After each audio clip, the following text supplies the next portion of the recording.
This video is brought to you with support from my patrons on Patreon. Hey everybody, it's Jimmy from the DIY and Digital, and today we're controlling multiple Kato turnouts with one Arduino.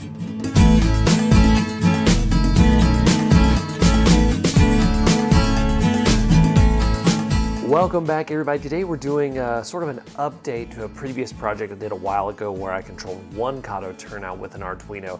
One of the biggest things that you guys requested from that was being able to control multiple Kato turnouts from a single Arduino. So I set to work doing research on and off throughout other Arduino projects, and I have figured out how to do that. So let's go ahead and dive right into the build.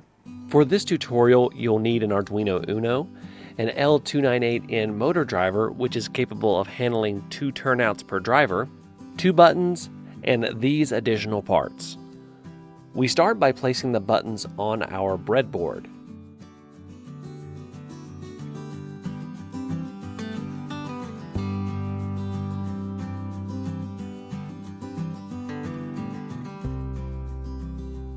We then add 1K resistors on one side of each button. This will be part of our ground connection.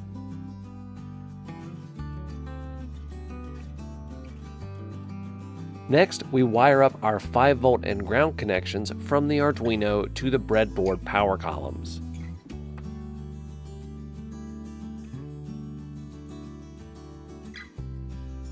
Now it's time to wire up our Kato turnouts, and you will need to cut the adapter ends off of them. If you don't want to cut those off, Kato uses modified Tamiya connectors, which you can find online with some modification. I will link that in the description below. Kato turnouts have 2 wires as opposed to standard snap switches which have 3.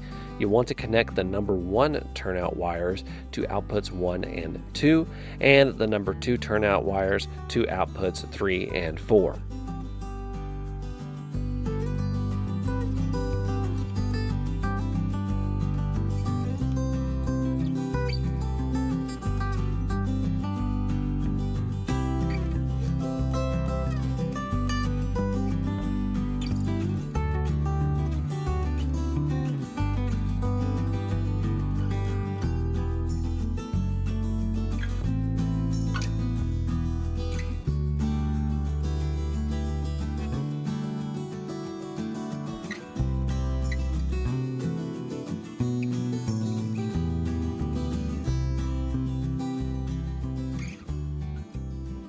Now we connect our Arduino to the motor driver. You want to connect digital pins 2 and 3 to inputs 1 and 2 on the motor driver, and then connect digital pins 4 and 5 to inputs 3 and 4 on the motor driver.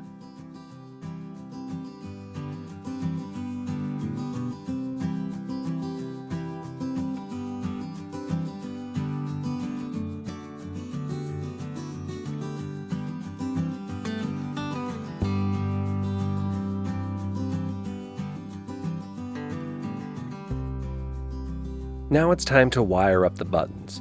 First, it's the 5V to the side that's adjacent to the one that we connected the resistor to.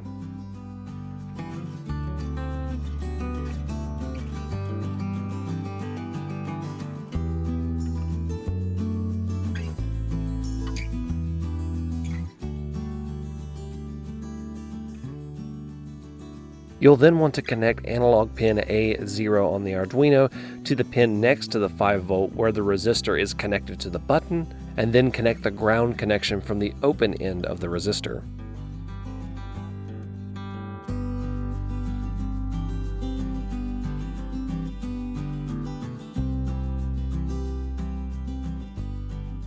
Next, we connect a 12V power supply to the motor driver.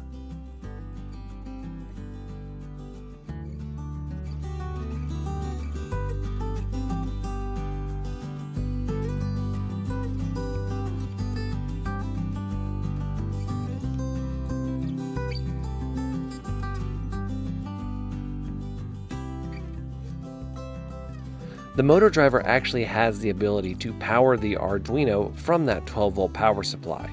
You just need to connect the 5V pin on the motor driver to the VIN pin on the Arduino, which is right next to the ground pins. And all of this will need to share a ground pin if you choose to go this way.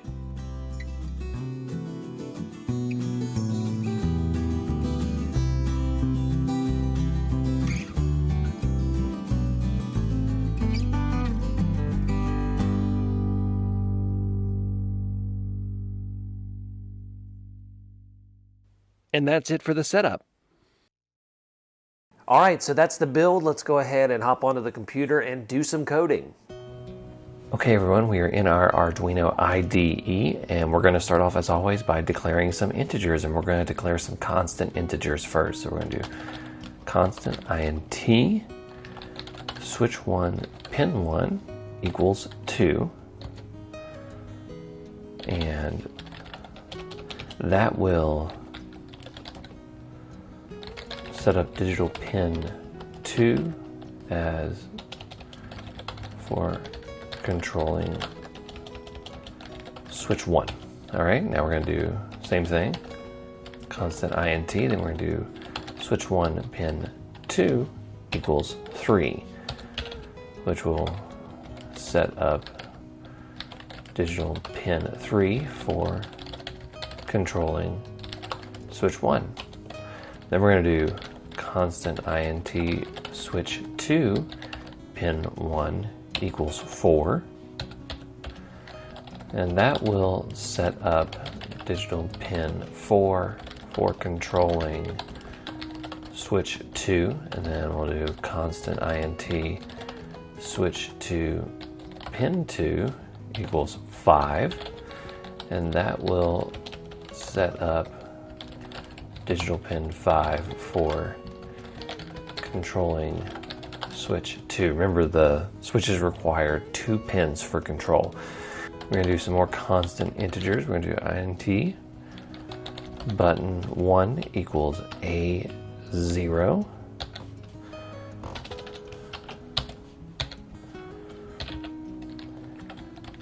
And that will set up analog pin A0 for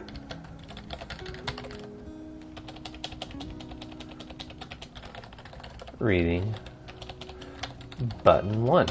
Then we'll do constant int button 2 equals A1, and that will set up analog pin A1 for reading button 2. Now we need to do a couple of regular integers. We're just going to do int, and then we're going to do state 1 equals 0, and that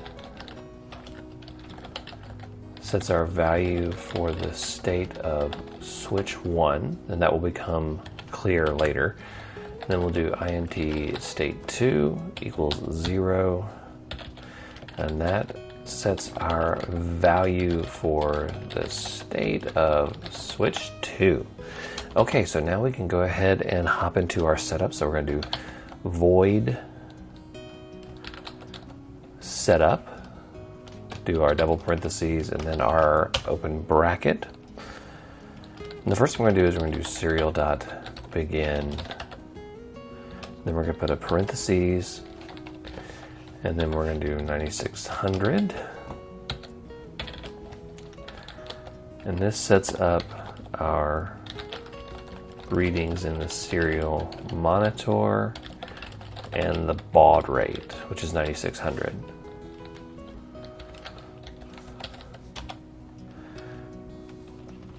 All right, so now we need to do pin mode. We only have to do this for the digital pins, so we're going to do switch 1 pin 1 is an output. We're going to do pin mode switch 1 pin 2 as an output. And we're going to do pin mode switch 2 pin 1 as an output. And then we're going to do pin mode switch 2 pin 2 as an output.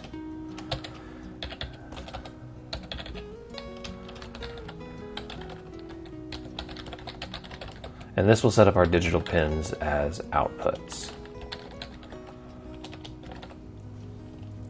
All right, so that's going to close that section. And then now we need to do an enumeration. So we're going to enumerate our switch states. We need to put a bracket. Go ahead and scroll down a little bit here. Oh, can't scroll just yet. So we're going to do st underscore off. We're going to have 5 states in total. Then we do st underscore straight 1. So that's straight aligning for switch 1. Then we do st underscore turn 1. That's a turn alignment for switch 1. Then we're going to do st underscore straight 2. Same thing except for straight 2. Except for switch 2. And then st underscore turn 2. And same thing for switch 2. Alright, and we'll just go ahead and say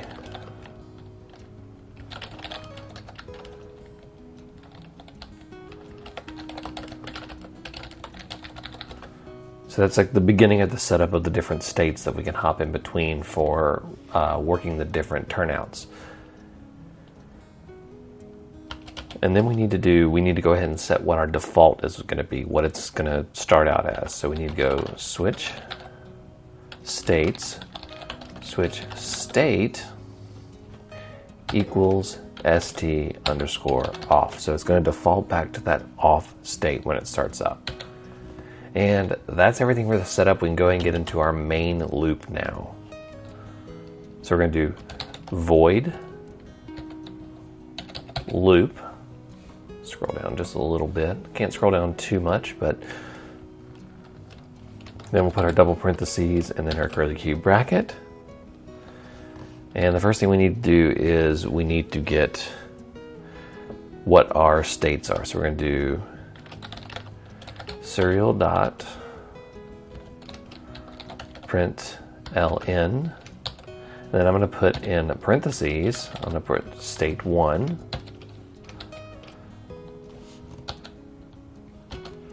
And then I'm going to do serial dot print ln state 1. And this was it like. This will display in serial monitor what the state of state 1 is with the text state 1 in front.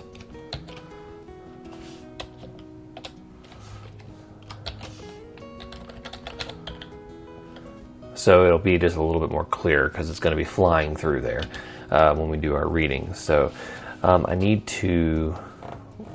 we're doing the same thing, so rather than retyping the whole thing, I'm just going to change up everything to state 2.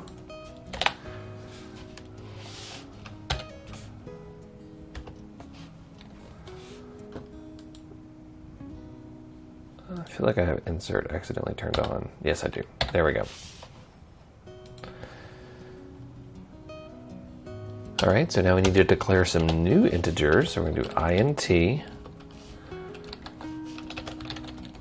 button1 read. So this is going to be the reading it takes from the button. So this is going to be analog read of button 1.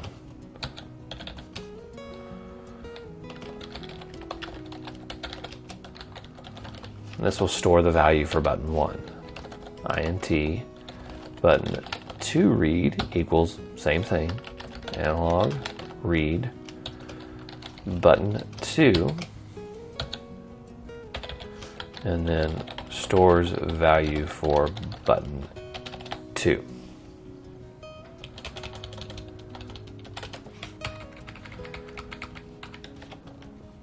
So now we need to put some more serial monitoring. So I'm going to copy all of this and we're just going to modify it. So instead of state 1, it's going to be button 1, and then serial print is actually going to print button 1 read.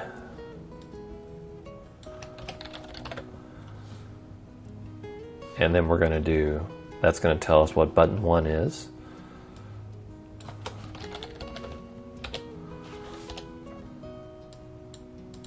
Had a little typo right there. And then we'll need to do button 2. Whoops, I see a little typo up there. Got to put that parentheses back there. Then we're going to put button 2 read.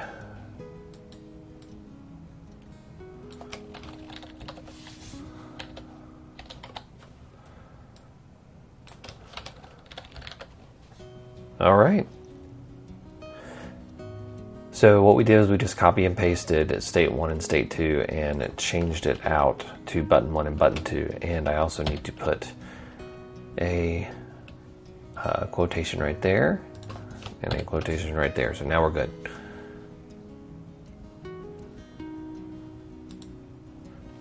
And now I need to do a delay of 200, which will give us a 0.2 of a second pause between the readings. And then we'll need to go and put in our switch. So we type switch, or switch between the states rather. And then we'll do switch state. Put our curly Q brackets in.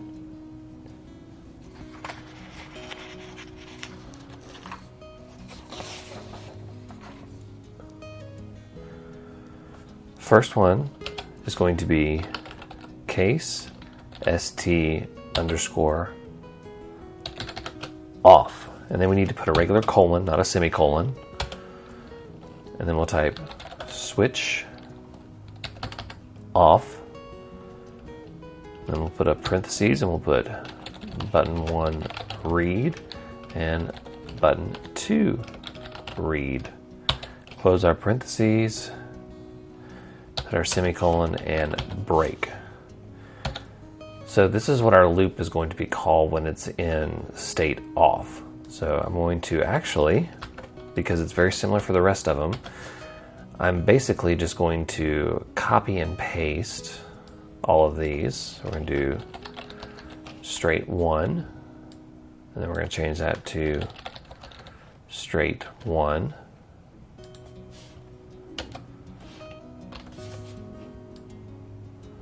And then we'll do turn 1, change that to turn 1, switch turn 1.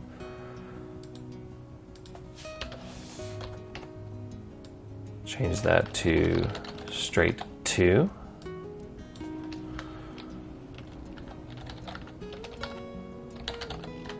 Change that to straight 2. And last but not least, we're just going to do turn 2 and turn 2.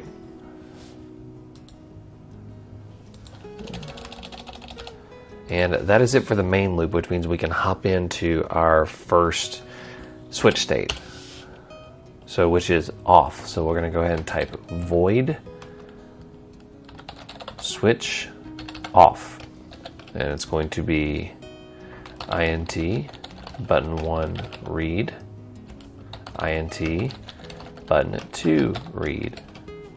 Then we'll go ahead and put our curly bracket, and now we need to do our command. So we're going to do digital write switch 1 pin 1 low. Then we'll need to do digital write switch 1 pin 2 low.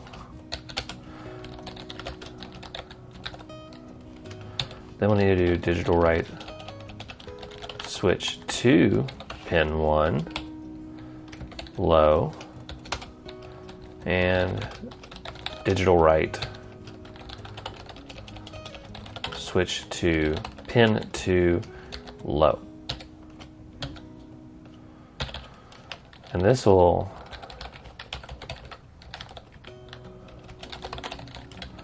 keeps all of our turnouts powered off.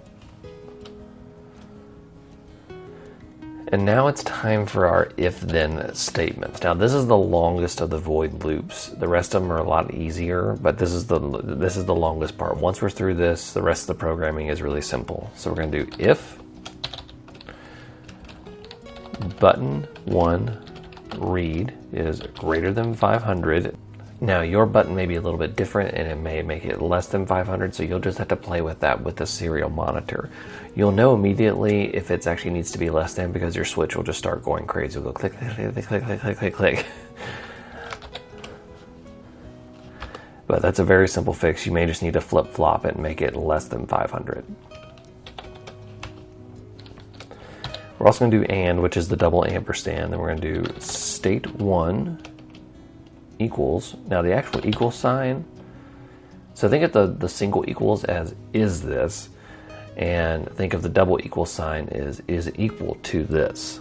So we're going to start off by saying if state 1 is equal to 1, which will make sense in a little bit.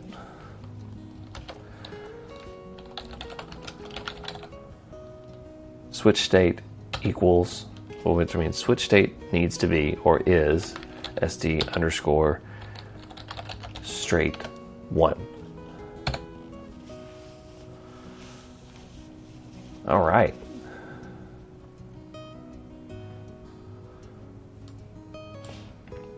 So now I can copy all of that and paste it down here. Things I need to change. I need to change that to equals 0. I need to change that to turn 1. So if state 1 is equal to 1, it'll go to straight 1. If state 1 is equal to 0, it'll go to turn 1. And you'll see how that works in just a second. Now we need to do our number 2 switch. So we need to do button 2 read, and then state 2, and then straight 2. So same thing, except we're just changing everything to number 2. Now we do, if button 2 read, state 2 is equal to 0, switch state will equal turn 2. So there is that.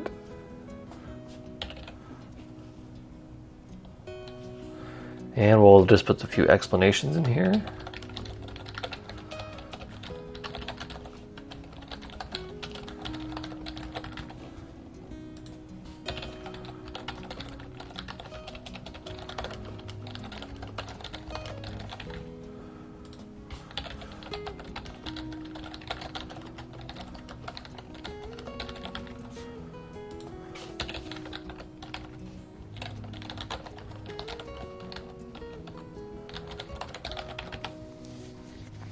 Okay, so that is the switch off loop, and that is the most complicated loop.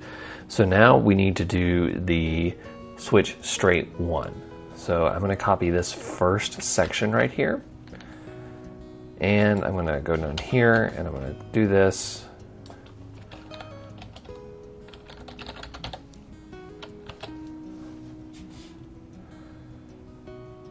And we're changing the switch off to switch state, or switch straight 1. So the big change here is that we're actually going to be powering on switch 1 pin 1. And that's going to power it on to align it to straight. And then all the other pins will stay off. Then we need to do a delay of 500, which just will keep power to the turnout for, so that'll keep the power flowing to the turnout for a half of a second, because remember the 500 is in milliseconds, so 500 milliseconds is half a second. So this will keep the power on for half a second. We'll then go state 1 equals 0. So we're saying that state 1 is now 0. So once this one loop is complete, it will set the state 1 to 0, and then it will change the switch state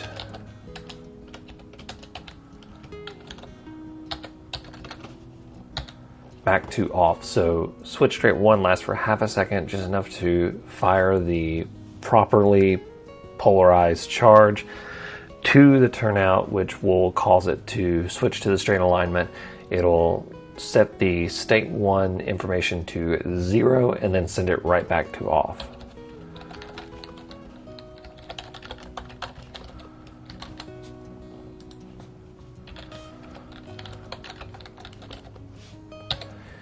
So that is what one of these looks like.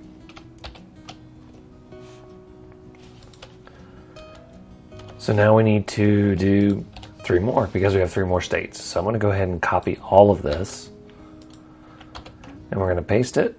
And now we need to do turn 1. So instead of switch 1 pin 1 being powered on, we'll need to do pin 2.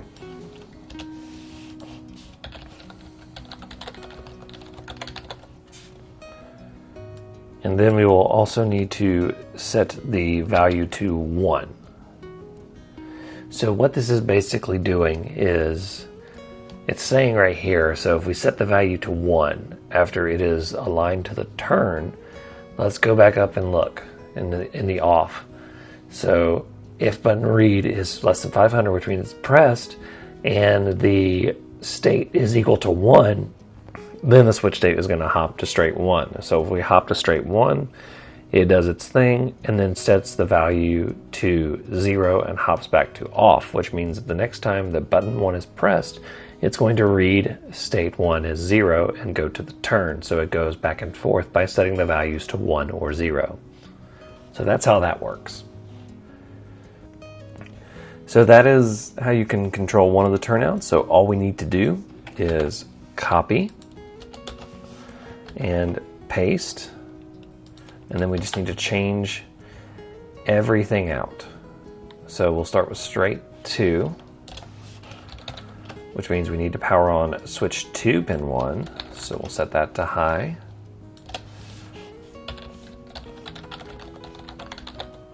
There we go. We need to change state 1 to state 2.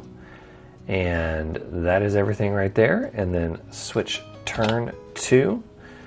And then we'll need to power off. Switch 1. And then we'll need to tell it to turn on the power on switch 2. And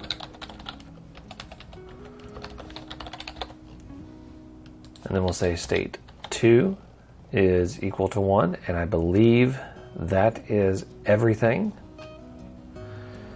More than likely, I probably have some typos. So let's go ahead and verify it. We'll save it.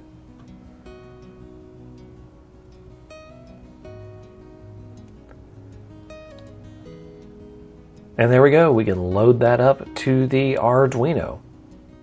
All right, we've coded it, we've loaded it, it's time to test it out. Now we're going to run through several different scenarios of pushing the buttons in sequences. First, we test the turnouts themselves.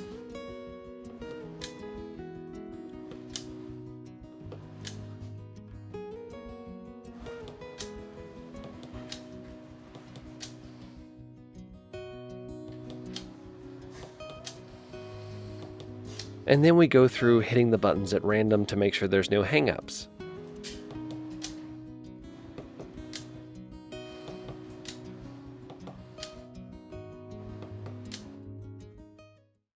All right, that is how you control multiple Kato turnouts with a single Arduino. Personally, I'm very happy with the way this came out, and the great part about it is that it is expandable, especially if you're using something like an Arduino Mega. You can control quite a few of these Kato turnouts, and it's because it's compartmentalized, it's very easy to adjust, especially if you know some code, to adjust for other types of switches, such as snap switches, such as servo controls, things like that. So it's very easy to manage like that. And I'm actually going to be doing an install next week of this on MRR1. We're going to be controlling 3 Kato turnouts from a single Arduino, so I'll modify the code even more, and I think you guys will really like that. And also, when I'm installing that, I'm going to be bringing on a brand new sponsor. I hope you guys really like them. I'm welcoming SRA Soldering Products. They're an awesome group of guys from Massachusetts that know a whole lot about soldering. They've sent me some equipment to try out, and I really, really love it. They're also working on getting together a kit for soldering specifically for model railroaders, and that's something I've frankly never really heard of a company doing, and I've been kind of talking back and forth with them, helping them get this kit together. And they're actually offering pre-orders right now. You can check it out on their website. I have it linked in the description below. You can get 5% off when you pre-order it now. And also, they have a really, really great YouTube channel as a resource for various things about soldering, and that's also linked in the description below. So welcome SRA Soldering Products, excited to have you with us here. So that's it for today, guys. I want to give a big thank you to all of my patrons. They are listed right here. You can become a patron for as little as $1 a month. So until next time, I'm Jimmy from the DIY and Digital. Stay safe, be kind, and happy railroading. Oh, I need to put that somewhere. All right, guys, that's how you can control one. Nope, that's how you control multiples. All right, guys, that's how you do things.